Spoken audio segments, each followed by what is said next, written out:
the next couple of years. It's going to be there's going to be a lot of, or there should be anyway, some of that old Yankees Braves magic. And who was it last week that predicted the Yankees Braves World Series? Tim Leonard? No, somebody else. I forget. Rob who. Leonard? No, not Rob Leonard. But we'll see. Obviously, right now the Dodgers are in the driver's seat, but Game 4 is tonight in Atlanta. So if the Braves win that and they hold serve like the Dodgers did at home, then we're going to Game 5 in L.A. Yeah. So, anyway, I mean, you know, I would like to see the Dodgers beat up on the Braves. Not just me. Not that I want. You're one of the few people I know who actually likes the Dodgers. I don't like the Dodgers. I just don't like the Braves. You know, so it's a matter of who you like least. Yeah. It's not a matter of you rooting for anybody. It's who you're rooting against more. Yeah. Got it. So that makes you a Met fan. Yeah, that makes you a Yankee fan because you automatically hate the Red Sox. The Red Sox are in the World Series playing. I don't root against anybody Mets. else. You're rooting. Oh yeah, you don't root against. You're not rooting for the Dodgers. You're rooting against the Braves. Mets, Red Sox. Who are you rooting for? Nobody. Oh, why not? I'll find something else to do. Okay, so you're not watching. No, I probably would root for the Mets. I don't. I'm not. I don't, because you hate the Red Sox. I don't despise the Mets, because they have that second class citizen stuff going on, and I mean, we're still hearing about 1986, and meanwhile the Yankees have won how many World Series since that happened? But no, the reason we're hearing Met about fans. 1986 because David Wright was in the booth with Keith. And Keith said, you could have fit in with the 86 Mets. Yeah, I don't think David Wright drank enough for that. And then then he said, well, you wouldn't bat at third, though. He'd probably bat at like 6 or 7. like I said, David Wright would have had to boost his alcohol and drug intake to fit in with the 86 Mets. Well, he might have hung out with Gary Carter. That would have been the only person he would have been able to hang out with. I assume that David has enjoyed himself. He would not have been hanging out with Lenny Dykstra. That's for sure. You never know. Lenny's a very popular guy back then. Wow. Lenny's lucky he didn't wind up in the Who's Cow back then. He's lucky for a lot of things. It was a colorful team, brother. It was a colorful team. Yeah, colorful is a good word for it, bro. We're going to take a break right now. You're listening to From the Press Box, part of the WHPC Sports Talk family. Don't forget, not only Mondays 9 a.m. to 10 a.m., but we have Sports Talk 5 p.m. to 6 p.m. on Mondays, 5 p.m. to 6 p.m. on Tuesdays. On Thursdays, it's 9 p.m. to 11 p.m., and on Fridays, it's 3 p.m. to 4 p.m., all part of the WHPC Sports Talk family. Lots of sports talk here on WHPC. 516-572-7440 if you'd like to make a comment or have a question. Okay. Yo. Tell your friends about the NASA Morning Madhouse. Hear what you're missing. Check it out. I'm going to quiz you on how well do you know women? I don't really know myself. We're a complicated creature. Hello, ladies. By puberty, how many eggs does the average female hold? 50? Hold on. I'm going with, I want to say 2, but I want to say 3. Okay. Nicole, you say 50, and Michelle, you say 2 or 3. Wait, now you're making me feel stupid. Don't give yourself the point, sweetheart, because you are wrong as hell. Ooh. What is it? 300,000. Shows how much you know about your body. NASA Morning Madhouse. Weekday mornings from 7 to 9. Yeah. On the voice of Nassau Community College. 90.3 WHPC. Attention all Long Island residents. This is an important message. Please stand by. You looking to learn more about Long Island? Do you need to be informed about the current issues Long Island is having? Do you want to learn more about what Long Island has to offer? Yeah, you do. Listen to My Hometown, where our student and community volunteer hosts explore clubs, organizations, businesses, and issues affecting Long Islanders like you and me. Listen for weekly interviews that shed light on the Long Island towns that are making a difference. Covering Long Island head to toe, every inch, every mile. Tune in every Thursday afternoon at 4 or Sunday evenings at 10 on the voice of Nassau Community College 90.3 WHPC. Hey, that's my job. You snooze, you lose.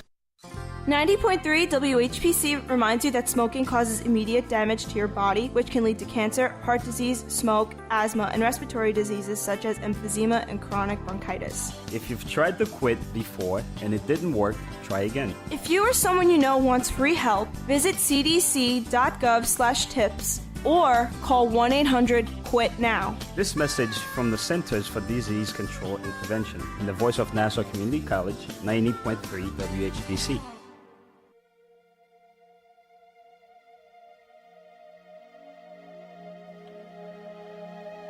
Welcome back to From the Press Box, right here on 90.3 WHPC. We're also on the iHeartRadio app, the TuneIn app, and it all begins at nccradio.org. Go to that website, find out about all the great programming we have here at WHPC. And there is a lot of great programming, so just keep that in mind. Anyway, From the Press Box right here, part of this WHPC Sports Talk family. I'm Rob Leonard. He's award-winning sports writer, and yes, my brother, Tim Leonard. And we're talking baseball and other things, and you know, are we done with the Yankees, brother? Do we get everything you wanted to talk? Yeah, we got most of it, I guess. And what's your prediction? I think wasn't your prediction you told me in the car that the Red Sox will not win another game this season? Correct. That is correct, brother. Is that something we write down in stone here? Yankees in 4. Yankees in 4. In 4. It's the series. You know, the Red Sox fans don't realize it yet, but their season is over. Their season is over. You hear that, Red Sox fans? Tim Leonard has spoken. And on Tuesday, which is tomorrow, right, when after Game 4 is played, we'll see that prediction come to fruition. Okay, that's great. That's good to know, brother. Your psychic powers haven't been tested this way in a while. Well, you know, I'm good at this sort of thing, so. Well, especially when it's the Red Sox and you just hate them no matter what. Well, not really, but yeah. Anyway, let's talk football because the Giants continue to be really kind of an embarrassment. Even though yesterday's game was much closer than other games. No, yesterday's game was embarrassing. It was still embarrassing, but if you looked at the score, it was, oh, look, you know. Well, I know you would be happy because the Giants finally got over 30 points. They got over 20 points. They haven't had a problem. They have had a major problem getting over 20 points. I don't know why, but they have. Well, yesterday was the first time that they'd scored more than 30 points in, I think it was 3 seasons. Yeah, I mean, that's an embarrassment. And they still lost. That's right. The embarrassing part. You know, I was doing the Giants game yesterday at work, and the one thing that I made sure to kind of write down or commit to memory, the Giants especially in the first half, right, and second, they were inept. Right. Curtis Samuel, the Panthers wide receiver. Why are you playing with my microphone? You're supposed to ignore that. Oh, all right. You keep turning your head. He wound up scoring on a play that I believe I want to say. Well, no, I think it was the Panthers' first touchdown, made 7-3. The Giants could not tackle, and it wasn't anything that Curtis Samuel was doing. They just blundered their way around the field. It was embarrassing, and there were at one point, Curtis Samuel, there were 3 guys inside the 5 for the Giants. So you think, okay, there's no way he's getting to the end zone. And what happens? All 3 of these guys bumped into each other, knocked each other, hit each other, and Curtis Samuel's still standing there, and then he just leaped with the ball stretched out and dove into the end zone. And this was after something like a 40-yard run. Okay. I don't know what was going on in that play, but it was so incredibly inept, and the Giants were so bad at tackling yesterday. And they improved somewhat as the game went on, but it was genuinely pathetic. And, you know, I mean, don't get me wrong. The Giants did some very good things in the game. I loved the play where Odell Beckham Jr. threw a touchdown pass to Saquon Barkley, and which at that point in the game, Odell Beckham Jr. had more touchdown passes than he had touchdown receptions, which was 1-0. So he got his first touchdown. He got his first touchdown reception of the season later in the game, But at that point, he had more touchdown throws than catches, which is not what you want from your star receiver in the fifth game of the season. Yeah. You know what? Yeah, a guy like Odell, I expected to get the ball a lot more than he's getting, and that's the part. He's getting it. But he's not. He had 8 catches for 135 yards yesterday or something. Yeah, but like were that? they all like 10-yard, drops? No, basically? I mean he was getting 15 yards a clip or so. I don't know. I just, I want him down at the 10-yard line catching passes. It doesn't always work that way. I just think when you got a guy like him, you let's use this guy's talent. Let's use. Yeah, but you can't just force feed him the ball. It doesn't work that way. You have to use him in the context of the offense. If you just keep throwing him the ball, the opposing defense is going to figure it out, and they'll double cover him, and they'll take him out of your options. So right. You can't, like I said, you can't just do what you want to do like that. Here, Beckham yesterday, 8 catches, 131 yards, and a touchdown. His long was 33. Quick math is that's about 16 yards a catch. Yeah, about that. Yeah. But that's on 14 targets, 8 receptions. That's a lot of targets. Okay. It's twice as many targets as any receiver. Sterling Shepard had 7 targets and 4 catches.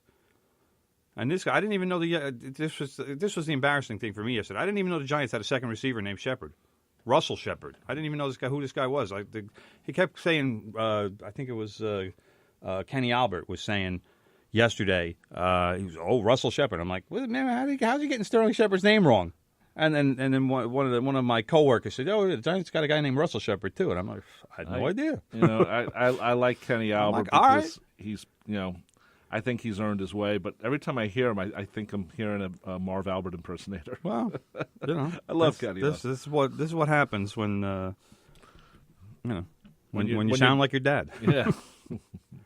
But if he didn't sound like his dad, he wouldn't have a job. So what are you going to do? That's true. But yeah, so like I said, Beckham 8 for 131. Saquon Barkley 4 catches for 81. Saquon Barkley actually is now has the second. This is a weird quote unquote record, but to start a career, he has had more than 500 or more than 100 yards total offense in his first 5 games, which is the second longest total of any rookie in NFL history. And he's up there with guys like what was it? Billy Sims was one of them. Billy Sims. He's some good names. I can't remember the names right now because it's one of those. People love to attach records to things, and they pull out some obscure stuff. But part of that is Barkley has been doing well, especially obviously. now because with the computers, you can come up with more ways or different ways of looking at the game, and so they can find out. Here, Barkley started on his right foot in the run. I'm sure that's not a statistic, but I'm sure they can come up with that. Like, he left the line of scrimmage using his right foot, I have no idea. I mean, and probably not. But I know that, but I'm just saying they could do that. But Barkley, I mean, this to me was a little unnerving. 15 carries for 48 yards. And I can tell you, because I remember this specifically, his first 5 carries went for -4. Yeah, and his long was 30. Yeah. So that means he had 14 carries for 18 yards. The other, besides the 130-yard carry, which is nothing. It's not good. No. Carolina, for the most part, stuffed the Giants' run game yesterday, and Saquon Barkley had trouble finding yardage. Christian McCaffrey had a decent game, but he was for Carolina. But the Giants also did a pretty good job of limiting him.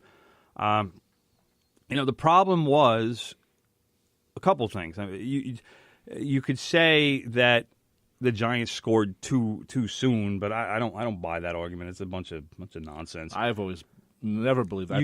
You got to score. Plain and simple. I think the best thing to start a game is to get a fast touchdown, because the other team then has to react, and I think that's very important. I think it's actually. I hate when they take forever. They'll take 8 or 9 minutes and they get a field goal. That's like, what's the point? Well, points are good. You just wasted half the quarter to get 3 points. See, that's wrong. Completely wrong. It's not completely wrong. It's completely wrong because say you want to have the ball. Incorrect. If you have the ball, if you wrong. possess the ball, that means the other team can't do anything. That's Bill Parcells football. Yeah, and That's what you want. If you can possess the ball for that long, that's great. Obviously, you want a touchdown out of that long a possession.